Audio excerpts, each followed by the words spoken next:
California politicians continue their assault on private property rights, this time proposing a law to ban landlords from prohibiting tenants from having pets. Is this fair? Coming up, we'll explore the legislation that's being proposed. Plus, we have an update on the growing border crisis.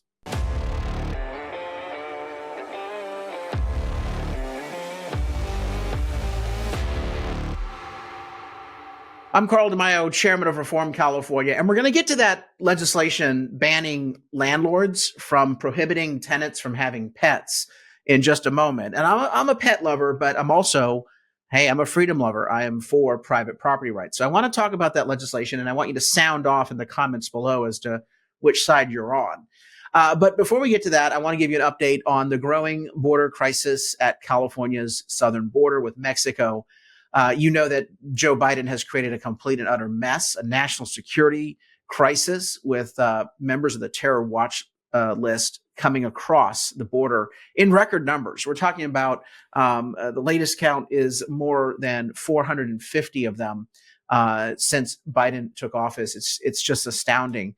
And those are the ones that have been detained. I mean, just think about the ones that got away, that were never detected.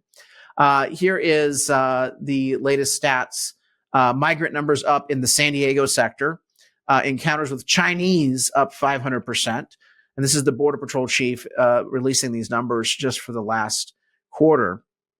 And this is year to date, year over year, a massive increase. What it shows is that word is on the street that we have an open border. And it also shows that the border crossings are shifting from Texas, where Governor Greg Abbott is doing a great job trying to take state action to secure the border, that the migrant crossings are shifting to the San Diego and Imperial County sectors here in California.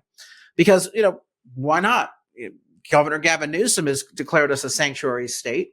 And a lot of these folks have criminal records, and they come here and they do commit crimes. And they like the idea that they would never be deported, even if they were caught committing a crime here in the United States, because California has a sanctuary law, sanctuary state status. Just absurd, absolutely insane. We've got to repeal that law.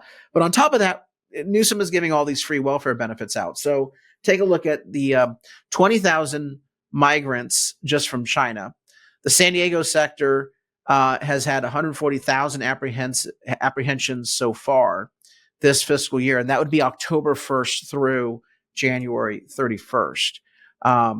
And it represents a 500% increase for just the Chinese nationalities that are coming across.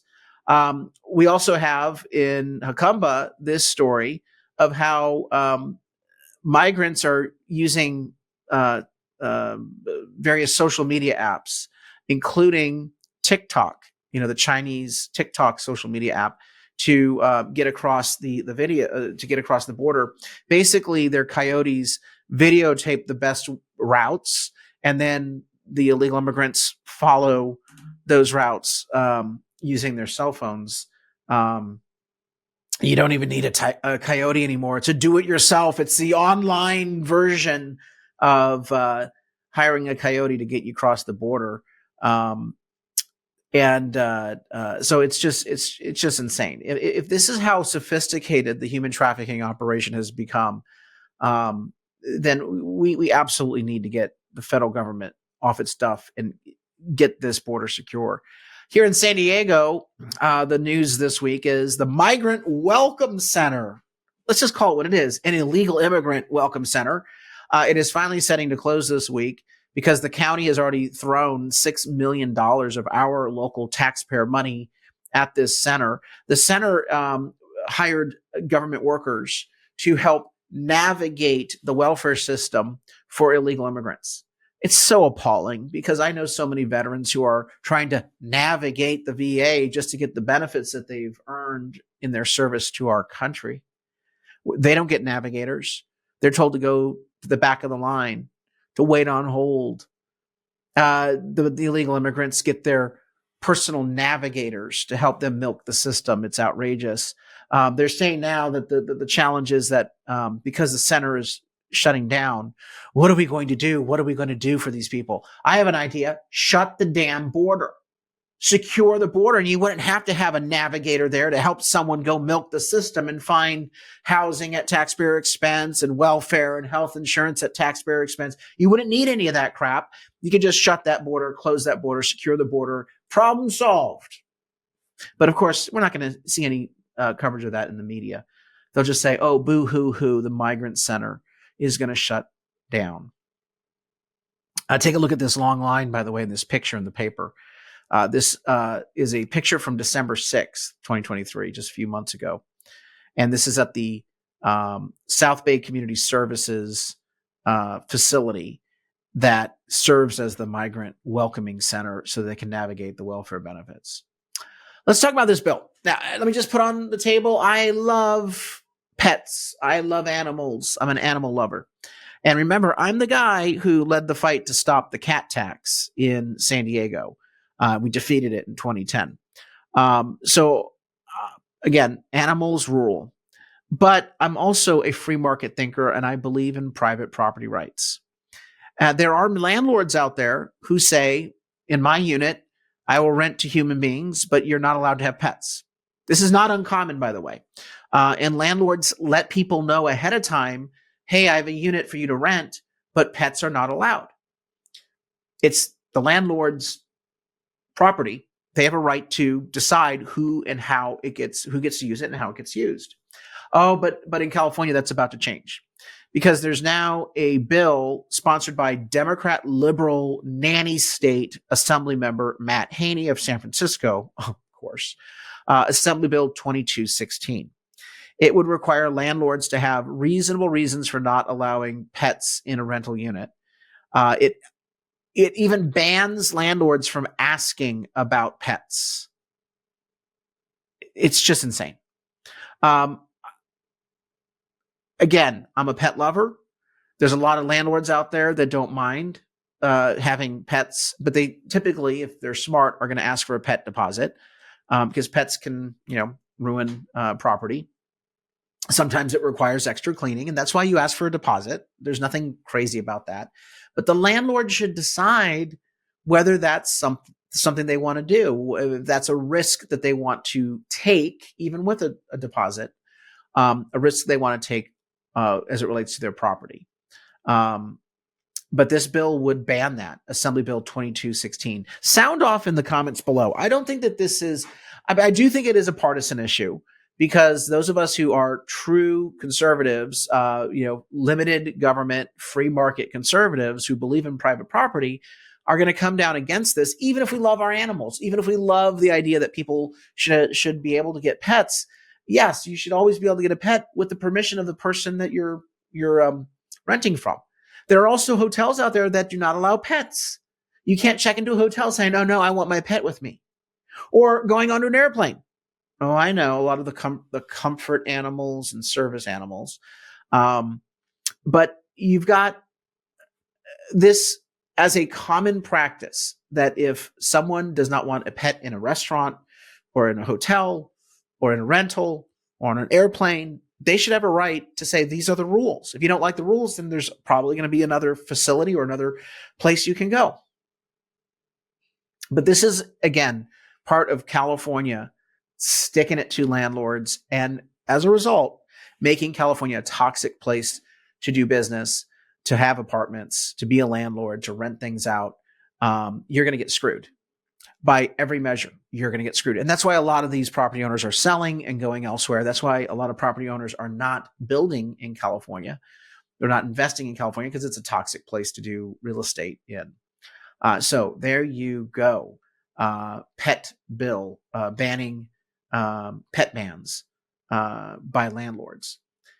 Final point is I have to point and mock the city of San Diego. So we know that we've had rainstorms. Thankfully, we've had rainstorms because we need the water. Sadly, we're not storing the water. California politicians have a dysfunctional water policy. They're letting all that water, that good water, flow out to the ocean rather than storing it in reservoirs. But part of the other element of these storms are the stormwater drains that get clogged up, and then it causes flooding. here in San Diego, the latest round of storms, there's been a considerable amount of home damage, business damage. And it's very clear that the storm water drains were not properly maintained by the city politicians. City politicians did not do their job. The city government failed to do its job, did not properly clean these drains, did not maintain them properly. A lot of homelessness has caused the trash to pile up in these stormwater drains. And so everything flooded in certain communities and people got devastated. The damage is just overwhelming, and the losses are just staggering. Well, now politicians are saying you're at fault. You taxpayers are at fault because you're not paying enough in taxes. You know, yeah, the city government would have done the job had you given them more money with a tax increase. If you believe that crap, then you got to get your head examined. These politicians are just using a crisis that they created to try to get more of your money. It is absolutely absurd. And by the way, this is a ballot measure, a tax that the city liberal politicians in San Diego are going to put on the ballot for November. And of course, Reform California will strongly oppose. It's based on or modeled on a similar scam that Los Angeles County did with Measure W in a recent election cycle. And again, this is a special property tax that would be increased. You would pay higher taxes for the city government to still not do its damn job. And the next time they have floods because they didn't do their damn job, they'll say, well, it's because we need to increase the stormwater tax. That's the ticket. Liars, cheats, and thieves, all of them. They are responsible. They have failed to do their job. And now they want to charge you for the privilege of their incompetence and negligence? Bitch, please. All right, so let's get to the election. One last thing I need you to do, reformcalifornia.org. Go on that website. First, chip in a contribution because we are trying to turn out last-minute voters. Turnout is everything in elections. So please chip in a contribution. We're sending out voter guides on Monday. We're doing text messages. We've got college kids going door to door. Just do whatever you can to put gas in the tank because we're seeing some pretty remarkable shifts in voting. And we might be able to win some of the target seats in the March primary. So give us all you can possibly muster. Plus, share our voter guides. Go online to electionguidecalifornia.org. This is the page that will come up, electionguidecalifornia.org. Use the statewide guide or use the local regional guides that we have up there. We cover all the judge races, the school board races, all of the congressional and state legislative races, plus ballot measures. So please check out the voter guide at Election Guide California. Remember to sound off in the comment section below. Are you for or against the ban on landlords prohibiting pets? I'd like to hear from you because I know I have a lot of conservative pet lovers that kind of let the free market out of their mind when they say, but I love pets and people should be able to take care of pets and nobody should be separated from their pet. Well, fine. Find an apartment that allows pets. There's a lot of them out there, but there are some property owners that don't want that. And that is their right. It is their private property prerogative. Until next time, Carl DeMaio, Chairman of Reform California. Help us break through the censorship of the liberal media. Like this video, subscribe to this channel, and smash that notification button so you can stay up to date on all the developments in California news and politics. Also, please visit the website, reformcalifornia.org, for ongoing news coverage and to join one of our campaigns in the fight to take back our state. If you can, please sign up as a volunteer or chip in a contribution. This episode of Reform California with Carl DeMaio, paid for by Carl DeMaio for State Assembly 2024.